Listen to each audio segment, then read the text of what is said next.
So I'm going to talk on Awaken America. Amen. For such a time as this. So Awaken America. Why Awaken America? It's very important and very deep in the heart of God. Why America needs to be awakened? Why America needs to return back to the Lord? Why? It's very important for God to fulfill the purposes in the world. You know? So I wanted to just take you through our testimony, me and my wife. You might be thinking, I'm an Indian, why are you doing about America? What is the passion? Where did you get it? So I wanted to take you through our testimony so that will give you a little bit of where we are coming from and why we are doing this. Amen? Amen. So the amazing thing is, even before our salvation, we were Anglican, nominal Christians, and we just don't clap our hands, we don't dance, nothing, if people prophesy, we will mock at them, oh, you're a soothsayer, we'll just mock at them, and you speak in tongues, that's all, you're done, we will be just mocking at you forever. That was the way we grown up. So that was our Christianity. We go to stand in the choir, sing, and right away we go out and smoke. That was our life. Anglican Christianity, not all of them are doing, but many of us were doing. So that was very interesting. So that is what is our condition spiritually before salvation. And a prophet came to our home to eat lunch with us. And we are not so much connected with him, but my father was. My father died. But somehow he ended up meeting us in our home. And after we ate, he began to pray and he said, I'm seeing your family in the end time awakening and revival in America. Wow. At that time, we don't have any clue what is revival, what is America, and we just mocked at him and we said, okay, what about it? So we don't have any, because I was not in the ministry, not saved, nothing at all. So fast forward, we got saved, and interestingly, I didn't have much time after salvation and into the ministry. Immediately God called me into Derek Prince ministry. How many of you know Derek Prince? Yes. Derek Prince is a unique guy. He is a British, born in India. Yeah, born in India. And he was a citizen of America. And he went to Israel and lived there and died there. A very unique guy. So I believe God is, so you guys are recording it? Hallelujah. Amen. So it is interesting. I believe God has imparted some things which was on Derek Prince into my life. Yeah. So that's the reason we were called into Israel first. Yeah. God's wisdom is amazing. If I would have come to America straight, I would have been destroyed by now, to be frank. Sure. So God took us to Israel. And Israel, man, He broke us and He gave us all kinds of, we were just very ignorant. We don't know nothing when we went to Israel. But we went there and God began to impart things and our whole thing just grew up like anything in Israel, in Jerusalem. That's where God began to impart things about the Israel and the nations. So it was like going on and suddenly God began to, 2006, the next thing happened was in 2006. 2006 we went back to India for vacation, and from India I went to Azusa Street, Los Angeles, for Sentinel celebration. How many of you remember that? Azusa Street Sentinel celebration 2006. That was a very, very important year, 100th year celebration. So myself and Thomas, both of us went there. He was on the leadership. I was taking care of the table, book table for the ministry. So when I was landing, I was perfectly good, no problem at all. But when I was landing in Los Angeles, a fever hit me like crazy for no reason. And I'm coming from India. April was very hot. In Los Angeles, it was cold. So I was landing and I was asking, Lord, what is this? Why it's happening? I was perfectly well. And God said, no problem, go into my presence. So I went to the host home and I was just praying and I was living in His presence. And early morning, God said, I'm calling you to America. The moment He said, fever left. Wow. Amen. So the next morning I went to Azusa Street, and that was important thing because from the platform, I think almost all the top leaders in the world were there. They were releasing the end time ministries. Think about this. All of them. Like Benny Hinn to Kenneth Copeland, name everybody. Everybody was there. and they were releasing end-time ministries. I believe I received that anointing at that time.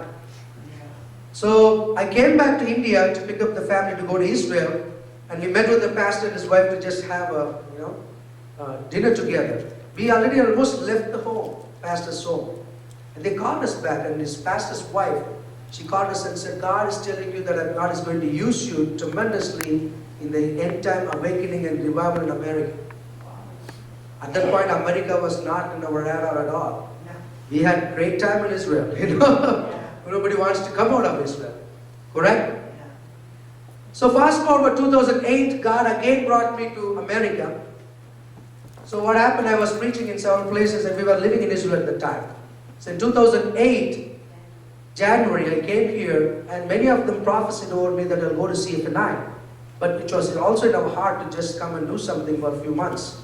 So while the last stop was Dallas, when I was walking in Christ for the Nations, God said, "This is an open door for you." Believe me, if He says open door, that's where the whole battle will be. We battled like anything. We could not get into CFNI. The devil could not get into CFNI for some reason. But anyway, God's word was final. As He said, it's open door. We entered into CFNI with such a struggle. And lo and behold, God used us mightily there. So what happened was in Dallas, in Jerusalem, God spoke to me in 2007 that go and start a church in Dallas. He gave me the name World Healing International Church. So I was just battling, Lord, why Dallas? Dallas, thousands of churches are there. So I was battling on why international. I had a lot of questions. So finally we moved in 2008 to America. I did not come with passion, to be honest with you. I did not have any passion for America. My heart was all Israel. So I came to Dallas and we planted the church, World Healing International. Then we went into CFNI in 2009. So one of the time I was just asking, Lord, I want an answer. Why did you ask me to plant a church in Dallas? Again the same thing. Why World Healing International, So that day God spoke to me in the class. In the ALPS, it's Advanced Pastoral Leadership class. We have to write an essay from one of the awesome apostolic anointed person called John Urquhart.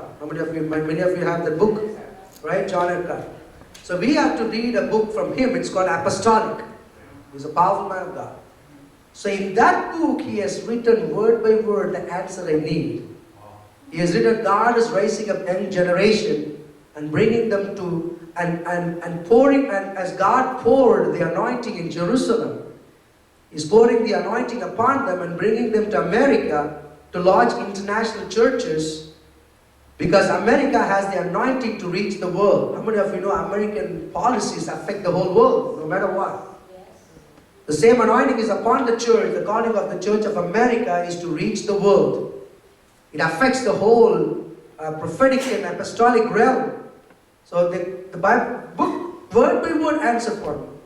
So God is bringing people, internationals, poured the anointing on Jerusalem. I was literally in Jerusalem actually, coming from Jerusalem. So I got the answer, oh wow, God wants us to launch the ministry in America to reach out to the world. So I got the answer for why I came here. Still I did not get the passion for America. I got the answer now. What happened 2009, October 25th, that was the day that changed my life. October 29th, 25th, I can never forget me and my wife. It was a compulsory class for everybody to go, whether you're third year or 2 year, second year. So we were sitting in the last seat. Dutch Sheets was preaching that day. So I was like, whatever, I was just very tired. But at the end, he began to pray. The moment he began to pray, I was like shivering like crazy. I'm not an emotional guy. I was never touched by God before or after, like that. When he began to pray, I got the impartation of God for America. I was shivering and shaking and I was crying out and we were crying, Lord, this is my country, I want revival, I was shaking, I couldn't lift my hands, I couldn't do nothing. My wife really freaked out because I never do those kind of stuff. She thought, okay, I'm gone, I couldn't even drive my car after that. So what happened was God was imparting His heart for America to me. So I was reading, in fact today I was just going through Dutch Sheets' book about do you remember Dutch Sheets and Chuck Pierce did a 50 states prophetic journey. So he has told how he got important for America in 1990. I don't know how to express it, but he has written in his book exactly what happened to me to Dutch Sheets. So I believe because of his prayer, that impartation came upon me. So that day God showed me how he loves America. God showed me how the American military is reaching out in the battlefields, preaching the gospel. He showed me how important for him America needs to come back and America needs to be a leading nation. Though Israel is important, don't take me wrong. But not only Israel is the nation, though everything winds around it, but God's rising up America as a nation that God wants, because this is like another Israel. So he imparted to me that night. That's the time I begin to get the passion for America. I begin to cry out every day for America. Then we get the passion. Then we finished it. I think God also touched it at the same time. Maybe not to that my level, but in 2010 we relaunched our church after our graduation. One thing we did was we went into many cities around the churches and we did prayer for America. We call it a city prayer ablaze. So then she began to, every time we go in and raise a prayer, she used to travail in the Spirit of God, crying out for America. Amen? So then fast forward. We came here, you all know, we came here in 2013, and ever since we came here, we have been doing all American prayer, Israel prayer, that's what we were doing. But this year was very important for us. This year was very important. Because what happened in the beginning of the year, usually I take 3 days off and I fast and pray for the coming year. So on 31st December, God spoke to me. He said, I'm doing an underlying work in America. What do you mean by underlying work? A work that can be seen only by close inspection. In other words, there won't be any advertisement or everybody can see. An underlying work in America. And the best time for America is going to come, but spiritually. Amen? The best ever time, like never before in the history of America, spiritually is going to come to America. Amen? That's what God spoke to me. I was like, wow, that makes sense, because why are we then crying now? If He's not going to do a revival and awakening, why should I even pray? Correct? So that's what He said at the beginning of the year. So that from that year onwards, we have begun to do the Awaken America in the conferences, even the King is Coming conferences. We begin to do Thursday nights dedicated for America, pressing in. We had a phenomenal time in Dallas a couple of weeks back. Thursday night, we prayed for America. So many leaders came and cried out. Amen?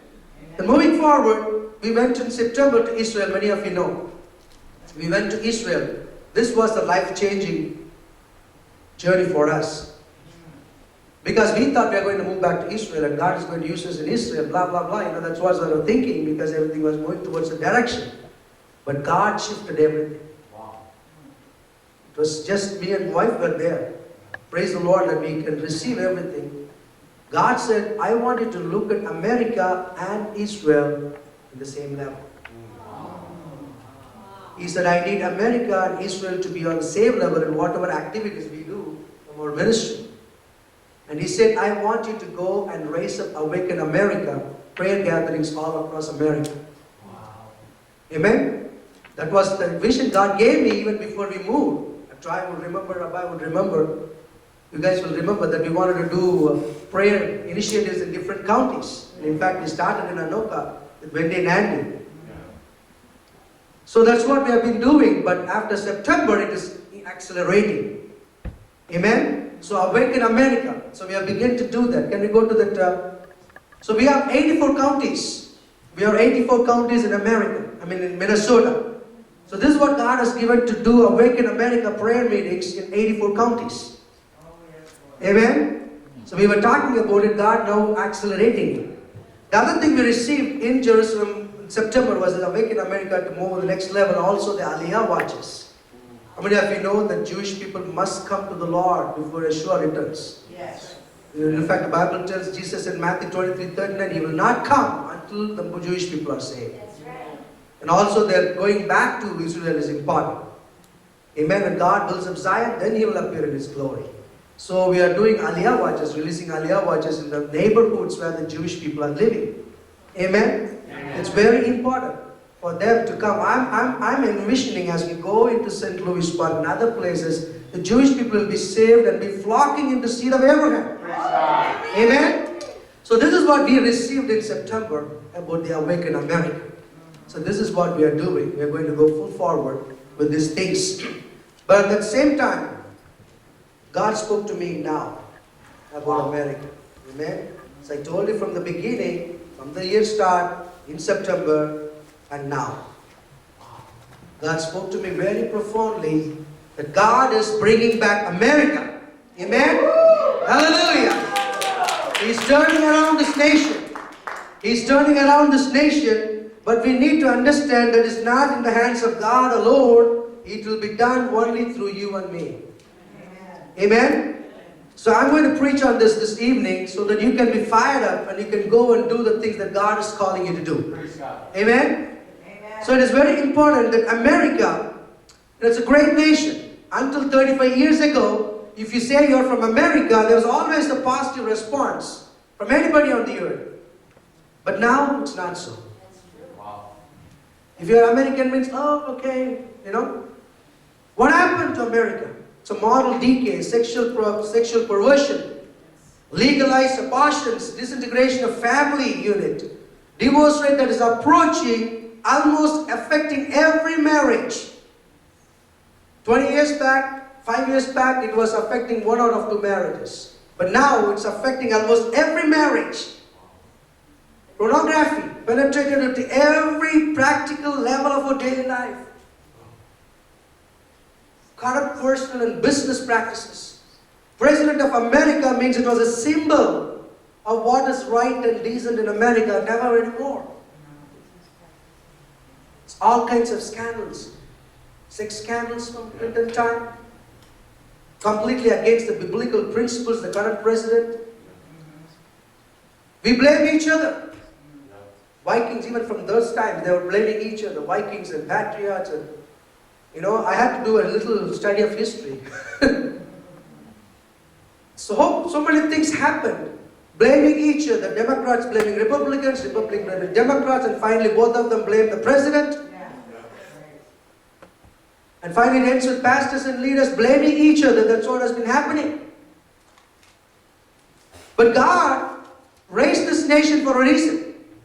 This nation was founded by God with a special calling. It has a special calling. Most of us know. The people who first came here knew that they were being led by the Lord Jesus Christ. Yes. Amen? Yes. To found a nation where men, women and children were to live in obedience to Him, yes. This was truly to be a one nation under God. Yes. So many came with the dream of establishing a country, a nation under the biblical mandate. That's what they came. In fact, let's go to the next slide. Columbus. The one who found America. It's very interesting. Columbus' books of prophecy is only available in Spanish. It's not available in English. But one of his articles was translated by August J. Kling, who quoted this example in an article in the Presbyterian Layman, October 1971. This is what Christopher Columbus himself has written.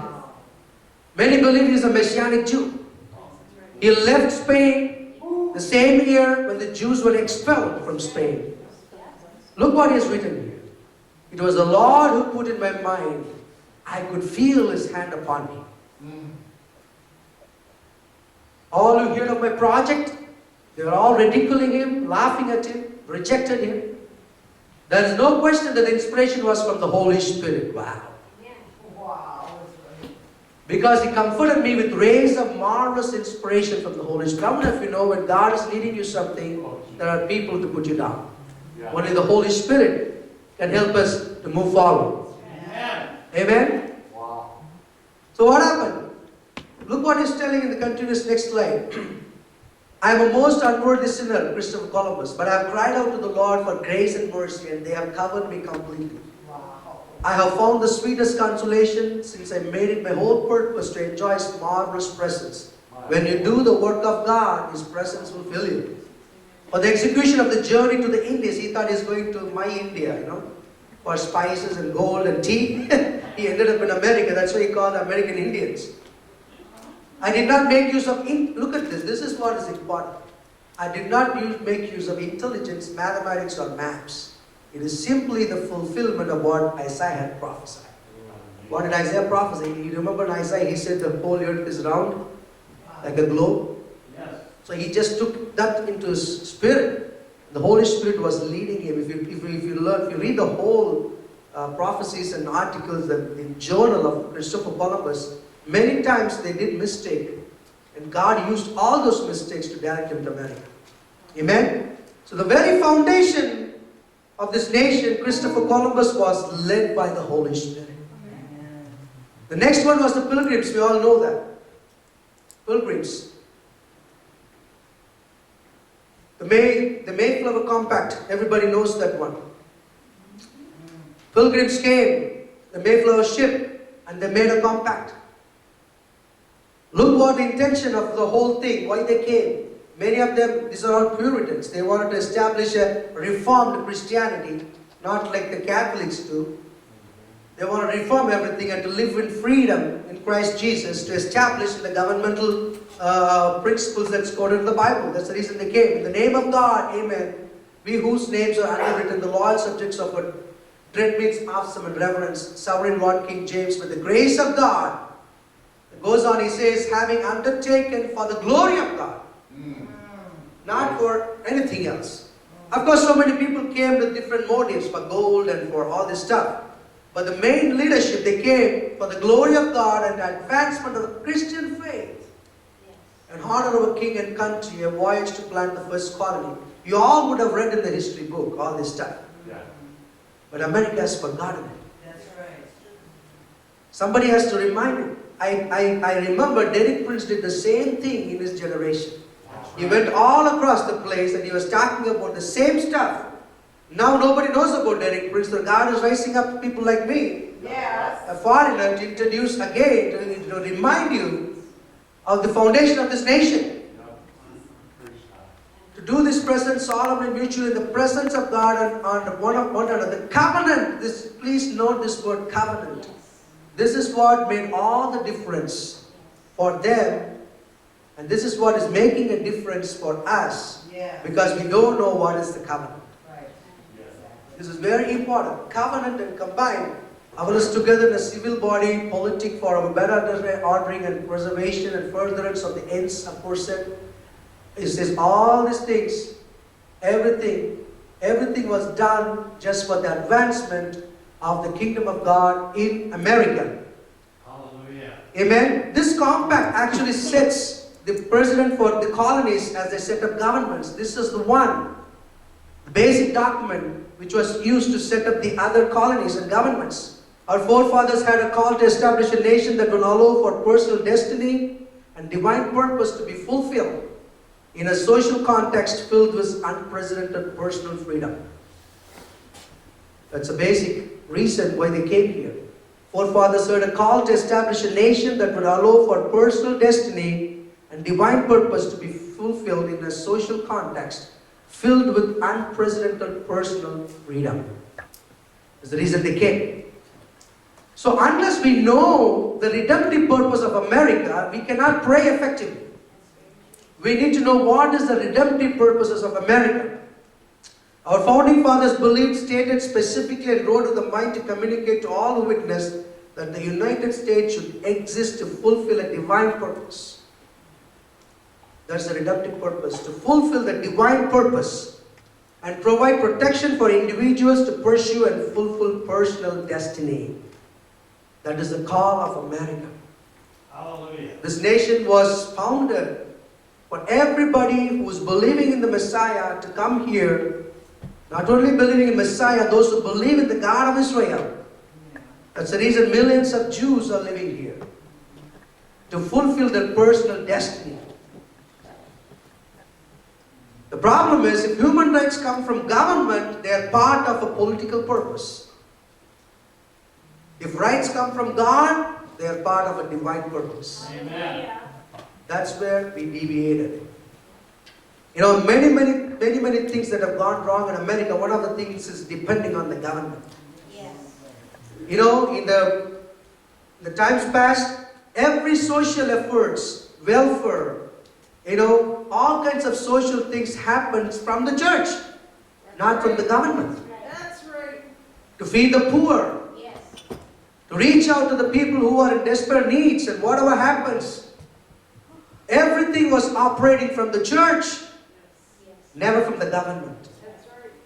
The moment it shifted to government, it became a nation to fulfill the political purpose, not the divine purpose. Right. So God is going to bring a shaking in America where the social welfare and all this welfare will be cut off. Yay. I'm sorry. That's okay. So that we can cling to the Lord. Amen. He is our provision. He is our provision. The redemptive gift of the United States of America is to bring forth repentance, reconciliation, revival and restoration in the nations. Not only in America. What happens in America, it affects the whole world. Amen. America is a sanctuary of refuge and also called to help birth God's purposes for the church and Israel. America is a safe sanctuary. So many people who are, you know, might have been killed in their own country ran to America and they are safe here. Do you know how many Muslims converted to Christianity? They became radical for Christ and they were about to be killed. They ran to America and God is using them mightily all across the world. How many? Hundreds and hundreds. This is a safe sanctuary. That's a call of America. That everybody can come and fulfill their personal destiny. Supportive of Israel, this is a redemptive purpose. To be supportive of Israel, as America was considered New Israel. When Columbus came, they actually find a place as a new Israel, a new promised land. That's the reason they came. So you cannot separate Israel and America. It's like two eyes. If Israel goes down, America goes down. If America goes down, Israel goes down. That's the reason devil knows. That's why he's calling America big Satan and Israel small Satan. Actually, it's a big angel and a small angel of God. Amen? Always the Islam perverts the truth, you know. So you cannot separate them. Supportive of Israel as America was considered New Israel, also to fulfill the purpose of God and obey His command to bless Israel and reveal the Messiah Jesus Christ to the Jews in America and everyone who comes into the shore of America. That's the redemptive purpose of America. So until we know this redemptive purposes, we cannot pray effectively. President will not do things for you. No. God is not going to ask President a single question. It's all about church. It's all about church. We are going to be questioned. The American churches are going to be questioned because the Bible tells that judgment begins in the house, not in the world. Amen? The redemptive purposes of America. The gates of America are not to be shut. And our leaves are for the healing of the nations. Do you know how many nations have been touched, have been blessed by America? Countless. Amen? We are called to be healing to the nations. We got to lead the way. Even releasing the healing movements which was going on in this country. God is going to come back with great vengeance. Once the abortion is judged, He's going to release a healing revival back into this land that's going to affect the whole world. Amen? Amen? These are the redemptive purposes of America. But you know, God was so gracious. Every one of you sing this song, America, America, God shed His grace on thee. The patriotic song, a famous 1900 prayer song. Praise God for the grace. God did abundantly answer that prayer, that song of the forefathers. Yet even as His grace continued, our hearts begin to grow harder. Americans begin to take it for granted. where we took it so much for granted that even we begin to make a joke. God looks after fools, drunks, and the United States. Whoa. It's a famous joke because they took grace for granted. But God, by His mercy, is continuing to show His grace. But we know God is also not. He is not going to just look and see whatever you do and just, hide His face. No, He is a righteous God. As the grace is also lifting up out of America slowly. Since 1976, we are seeing the progression, a progressive release, a progressive taking God's hand from America. Grace is releasing slowly. But no matter what, we still have an answer. Hallelujah. Because our God is a righteous God. Whatever America has done for the world, God is not going to leave it alone. He's going to bless back America. How many of the people of America, you guys have been front lines in many of the missions. Many of the places no man can go, but you Americans went and preached the gospel. God is not going to just leave it alone. He's going to bless you back in the time of your need. This is the time that America is vulnerable. And God is going to release the harvest back into this nation. He's raised this nation up for 200 odd years. I don't think He's going to give it up. The same question Moses asked God, Lord, you brought back Egypt out of Israel. Are you going to just, Israel out of Egypt, are you going to just leave them alone? In the middle of the time, the middle of the period of transition from Egypt to Israel? No, God, He won't do it. I believe that is what it's for America. It can be done easily. But God is counting on you and me. 200 years ago, majority of the people would have accepted what I'm going to tell. Simply they will accept it. What I'm going to talk about. 150 years before that, for the first settlers who found the way to these shores, it would have been the only answer. So we got an answer. We got the answer for the problems of America. We got the perfect answer. The Puritans were the people who more than any other made possible America's foundation as a Christian nation. You agree? Yeah. The legacy of the Puritan New England to this nation, which can still be found at the core of our American way of life, is summed up in one word. Everything they did can be summed up in one word: covenant. A covenant. There's a difference between contract and covenant. Contract is limited and it is a date of expiry. Covenant is unlimited and it don't have date of expiry. The covenant is what the missing piece among the Christians. See, God is not worried about the world at all.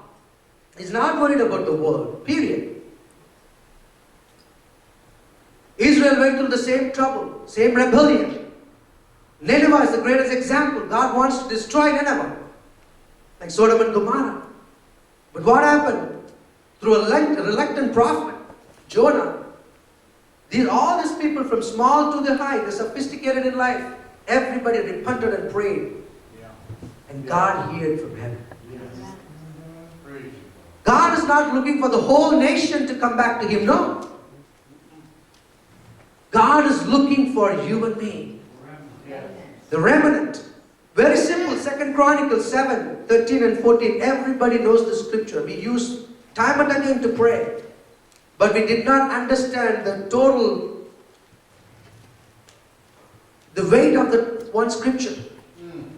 It's a tremendous weight there. 2 Chronicles 7, 13 and 14. We all know the scripture. God is not looking for the whole nation to come to the Lord. He's not looking for Hollywood to come to the Lord. Of course, He loves for them to come. But what I'm saying is, He's not counting on Hollywood or the president or the Democrats or the Republicans. He's counting on you and me.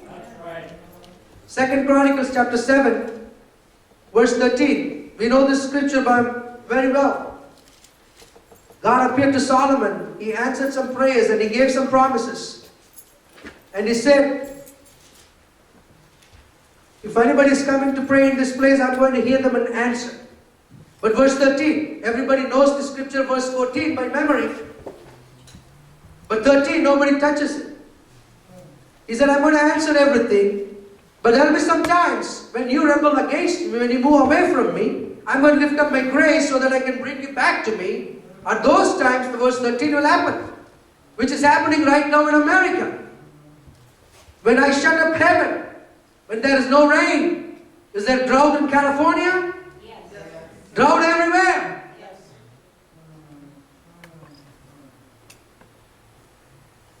Or command the locusts to devour the land. The demonic is being released into America like never before. It's polluting the land by killing of the innocent babies. Yeah. Father murdering son, mother murdering daughter, all kinds of sins. The demonic is being released. The bodies are being touched by the enemy through several diseases. Cancer is #1 killer in America. God has to do this. Or send a pestilence among my people. When this happens, when there is a tragedy in America, when there is a tragedy in the land, when everything is being shaken in the nation, don't ask all the national people to come and beg at me, but you, verse 14. If my people who are called by my name will humble themselves. Jesus said you will be the light and the salt. How many of you cook every day? You don't put pound of salt into your food. It's 1 pint. That is you and me. Light and salt. He just wants the few people who is called by my name to humble before the Lord and turn away from the wicked ways. Then I will hear from God, from heaven, and heal the land. First thing he's doing is healing the land. Amen? But the problem is we know this. Many of us cry out and pray. There's nothing new. Many churches, thousands of them, even millions of Americans, they repent. They pray. They seek the Lord. They cry out, Lord, save America, save America. It's happening. But the most important part is missing is humbling. Yes. What do you mean by humbling? Humbling is not a pious mood. You close your eyes and think you are humbling. Nothing happens. Do it for a second. Everybody close your eyes. Try to humble. Can you do it? You can't do it. It's an attitude expressed through dynamic action. Humbling is not a mood. It's an attitude expressed in dynamic action. Humbling needs action. Humbling means what? Humbling means crucifying your selfishness. Crucifying yourself. Covenant. Without humbling, there cannot be covenant. What do you mean by covenanting? You are humbling yourself and you're covenanting with the Lord. And Lord, no matter what happens in my life, I'm going to humble before you and I'm going to follow your principles. Jesus said in chapter 14 of John, verse 6, Jesus said, I am the way, the truth, and the life. Millions of Christians, they found the way, believing in Jesus Christ as the Lord and Savior. Praise God for that. Millions of Christians, they begin to know the truth through preaching, through Bible study, through conferences, about the truth of God. Praise God for that. Yes. But millions, almost 90%, 99% of the Christians failed. And the last one, Jesus said, I am the life. The life is an action word. It's a continuous thing until you die. Yeah. Whatever you learn the truth from the Bible, you need to apply it to your life. Amen. That is what the missing part. That is what the covenant is missing in the American churches. No matter what, Lord, we will follow your biblical principles. That is the way of life God wants us to lead. Jesus said in Luke 9:23, it is not easy to be a disciple, to be a believer. He said to them all, if anyone desires to come after me, let him deny himself. Is the American Christians denying themselves? No. Deny yourself. Humble yourself before the Lord. Not just coming and praying. Do you know what? Actually, intercession means nothing about prayer in Hebrew. We'll talk about it in a little while. Humbling Jesus said, if you want to come behind me, if anyone decides to come after me, let him deny himself and take up his cross daily and follow me. That is the life in Jesus. Nobody wants to carry the cross. Everybody wants to get out. Why is abortion happening? Selfishness. Lack of trust in God. Lack of covenantal relationship with God. Why are divorces happening? Selfishness. Lack of covenant with God. Not learning the truth of God. Though they're learning the truth of God, not applying in life. Why there is so much perversion? Many rapes happening in the church. In the youth. Do you know how many youth pastors rape so many girls in this country? Do you know how many Catholic priests had relationship? Why? Not humbling before the Lord. Humbling. That is what it takes for this nation to turn around. This is not about President Obama. This is not about Democrats. This is not about aristocrats or Republicans or whoever it is. This is the church that needs to bow down before the Lord. It begins from the pastors and leaders. Same thing we see on the world is in the church. Sexual perversion. Anything can happen. You can marry 5 times, still you can preach from the pulpit. Not in India. They will kick you out. And that's what Timothy says. What is the requirement to be a leader in the church? Go and read. We read it, but we don't follow the life as Jesus said. You know the way, you know the truth, but you don't follow in the life. We don't want Jesus in our day-to-day life. Humbling of the church is very important. We know that this nation was created to be a freedom for everybody to reach their personal destiny with full freedom. Praise God. God did it for America. Such a freedom. If you want to do something here, you can go and do it tomorrow. Nobody's going to ask you questions. Galatians chapter 5 verse 1. Stand fast therefore the liberty by which Christ has made us free. Hallelujah. Christ has made us free. Praise God. America is setting its people free to do whatever they need to do. No restrictions. Praise God. And do not be entangled again with the yoke of bondage. You can be free if you follow the truth of the Lord Jesus Christ and walk in the will and plan of God. Narrow is the way. Amen? Difficult is the way. Narrow is the path and difficult is the way. The difficulty we cannot take it. But look what verse 13 says, Galatians 5:1. For you, brethren, have been called to liberty. America is all about liberty. Hallelujah. Praise God. But only do not use liberty as an opportunity for the flesh. Period. That's again selfishness comes. So when we go back, the church goes back to the covenant, then everything is going to change. The future of America depends on the church. The redemptive purpose of any nation can only be fulfilled through the ecclesia, the church government. You and me. God hasn't given governments of man, kingdoms of this world, the spiritual power. It's been given to you and me. The church. Amen? Amen. These governmentals are created by God and His servants. They are legitimate even though they lack justice and righteousness. God is not going to ask them questions. They're going to ask questions to you and me. Why you did not walk in my ways? Because of you, everything changed in this country.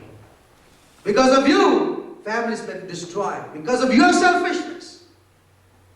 That's what God is going to ask questions. Not to Obama, not to Clinton. Because God said, if my people will humble and seek my ways. But God has given us a great example. I'm going to finish with this. This is the most important thing. As I told you, God spoke to me. God is not done with America. Hallelujah. And you can see a shift even in the election. Amen. But it is in you and my hearts, in my mind and my actions. The action of the church that's going to bring it to pass. Exodus chapter 3. As we know, Israel is the greatest example. You cannot separate Israel and America. Even Paul said, follow Israel in flesh. Whatever happens to Israel physically, it's going to affect us. Amen? Exodus chapter 3, we all know that Egyptians oppressed Israelites. What happened? In Exodus chapter 3 verse 7, and Lord said, I have surely seen the oppression of my people who are in Egypt and have heard their cry. I have heard their cry because of the taskmasters, for I know their sorrows.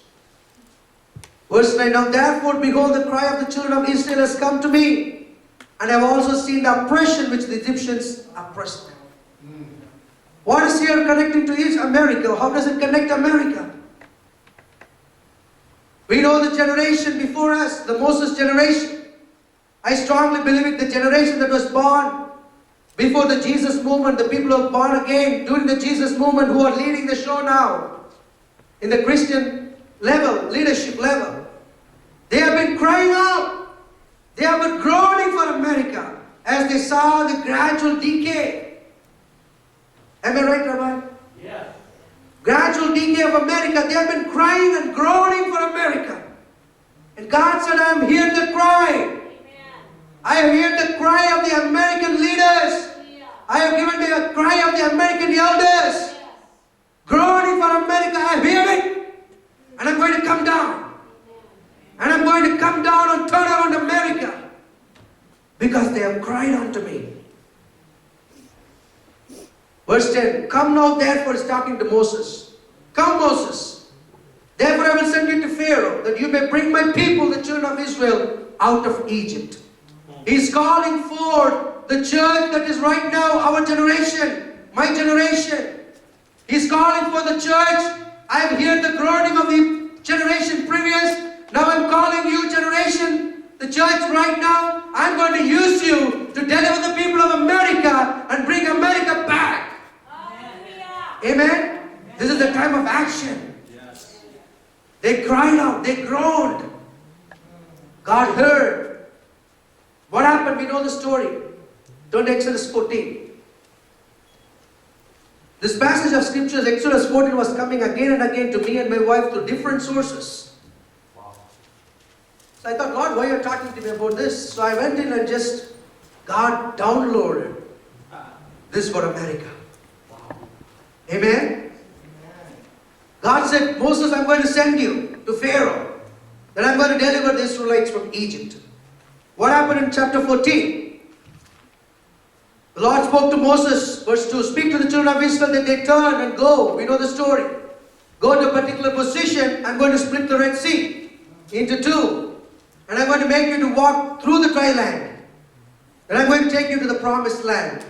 And what happened? Moses came, talked to the elders, they all went. They left Egypt and they were about to go near the Red Sea. And what happened? Pharaoh. God hardened the heart of Pharaoh. And Pharaoh began to chase them. Verse 3. For Pharaoh will say of the children of Israel, they are bewildered by the land, the wilderness has closed them in. So God brought for such a situation, He brought a situation. They were facing the Red Sea and the wilderness, and the Pharaoh's army was chasing them. Chasing them. Then what happened? The children of Israel again cried. Verse 10. So they were very afraid, and the children of Israel cried out to the Lord. God already heard the cry, and God said, I'm going to take you to the promised land no matter what, whether Red Sea or Jordan or Pharaoh, I'm going to take you to the promised land. But what happened? This generation, they begin to cry again. God was very upset. Why are you crying again? What did God say? Don't cry, move forward. This is not the time to sit and cry for salvation of America. This is the time to move forward in action. Amen? What happened here? Then Moses understood this, because Bible says God shows the ways to Moses. Yes. Moses understood it and said, do not be afraid. Be still and see the salvation of God. Yeah. The Egyptians will see now, will never see again.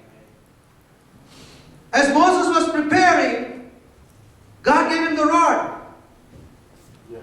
Thank you, Laura, for learning this rod. Amen. Sunday morning we gathered for prayer. She gave me this rod. Praise God. This has such a powerful prophetic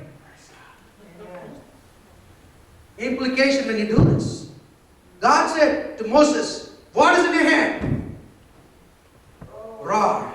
Praise God. Lift your rod and stretch out your hand over the sea and divide it. Well, God was telling this. He was hardening the hearts of Pharaoh. The Pharaoh was chasing them. That's what is going to happen in America. It's going to be struggle. It's going to be shaking in America. With the heart of the Pharaoh, after the president, after the heart of the governmental people, is going to be hardened. Things are going to get difficult. Yes. When things are going to get difficult, that's where the church plays a great role. Amen? What is in the hand? Rod. Rod means the word of God. Hallelujah. When the things get difficult, use the word of God. Amen. Proclaim, declare, Amen. decree, preach the gospel, Amen. heal the sick, Amen. set the captives free. Amen. Use the rod. Amen. Amen? Hallelujah. Yes. This is what God is expecting from you and me. Yes. This is not the time to sit and cry out to God. This is the time of action. You got to be doing what you need to do in your job. Yes. Don't close your eyes for unrighteousness. Right. Don't be timid to face all kinds of unbiblical principles. If you lose a job, no matter what happens, don't worry. God already said, "I'm taking you to the promised land." Yes. No matter what. Amen? What happened here? We all know the story. Verse 21. Then Moses stretched out his hand over the sea, and the Lord caused the sea to go back by a strong east wind and all that night, and made the sea into the dry land, and the waters were divided. Can I see that slide quickly? The map of the Red Sea. What happened? Moses was stretching his rod over the sea. What does it mean? You need to stretch the word of God. Water means people. Sea means people.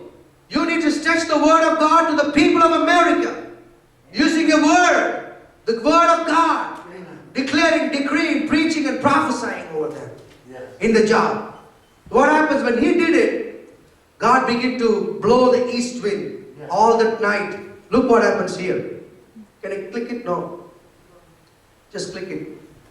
Press it. No. Press the center button. The mouse. What happens here? You need to understand what is happening here. The wind is blowing from the east. Amen? The wind is blowing towards the east. When the wind blows, the water is divided.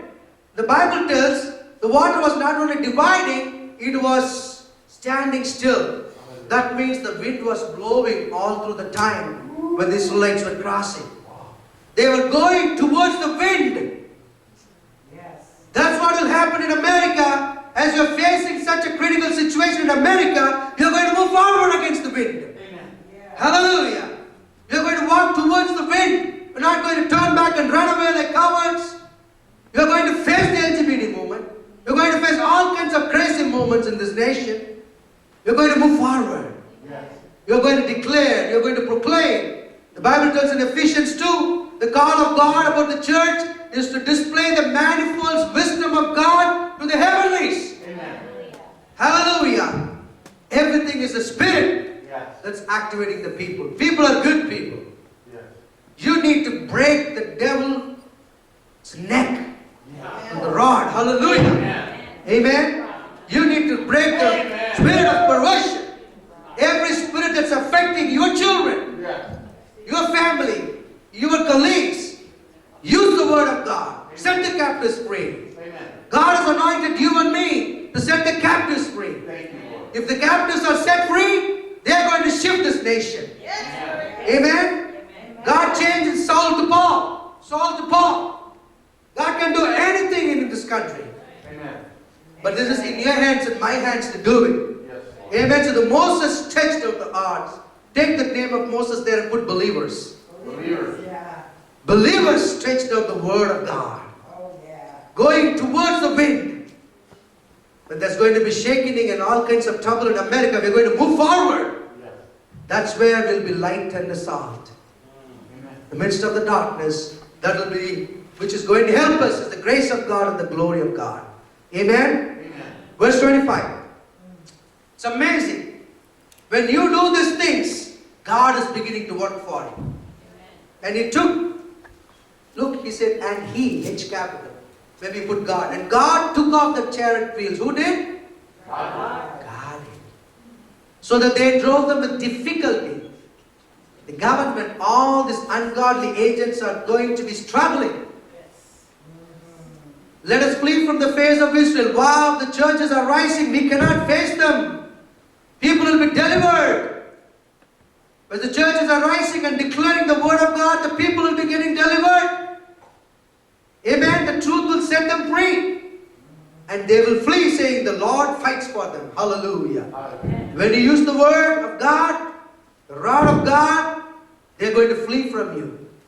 Amen. That is what happened in Houston. The mayor asked the sermons from all the pastors, whatever they preached about homosexuality, what happened? Every pastor, almost hundreds and thousands, sent sermons and Bibles. That's right. Then she has to step down and apologize. That's what I'm talking about. Amen. Using a word. Amen. Hallelujah. The life and power is the tongue, in our tongue. Correct? Life and death. And what happened? The children of Israel had walked on dry ground in the midst of the sea. They are not walking just in the dry land as we think. They were walking facing the wind. Amen? We will be facing the wind. We will be facing the trouble, but we will be walking forward. We will be moving forward. Amen? Verse 30. So the Lord saved Israel that day out of the hand of the Egyptians. God is going to save America from the hand of the Pharaoh, from the devil. But it is in you and my hand to use the word of God. Verse 31. Thus Israel saw the great work which the Lord had done in America. That's going to be the testimony for us. Amen? And believe the Lord and his servant. Put servant Moses as the church. Read it this way. Thus America saw the great work which the Lord had done in America. And so the people of America feared the Lord and believed the Lord and his servant, the church. Amen? Amen. Hallelujah. Amen. This is what is going to happen. How God gets glory. I finish with this, verse 6. God says, your right hand, O Lord, has become glorious in power. How is right hand? Next chapter, verse 6. Is glorious in power. How is he going to do? He's not going to do. We got to do it. Yeah. When we stretch the rod, when we preach the word, when we declare the truth, church is called the pillar of truth. That's what the Bible says. When you declare it, then God is going to move with his glorious power. His right hand, O Lord, has dashed the enemy in pieces. Amen. He's going to dash every enemy which is ungodly in this country. And in the greatness of your excellence, you have overthrown those who rose against you, God. How many of them are rising against God? God is coming against them and will destroy them and change this nation back. Yes, Lord. Amen? To be a leading to the nations. God is going to use this nation to reach the nations through gospel. Jesus said the gospel will be preached to the ends of the earth. Yes. Then he will come back. America has all the potential, financially, anointing-wise. That's a redemptive purpose to be the light to the nations. Yes. God is going to bring back America. But this is in you, in my hand, the church hand. When you humble and seek the Lord, turn away from your wickedness, crucify your flesh, and walk in the way of God, then America will be shifted. Amen? Amen. Hallelujah. Let's give a clap offering to the Lord. Amen? Hallelujah.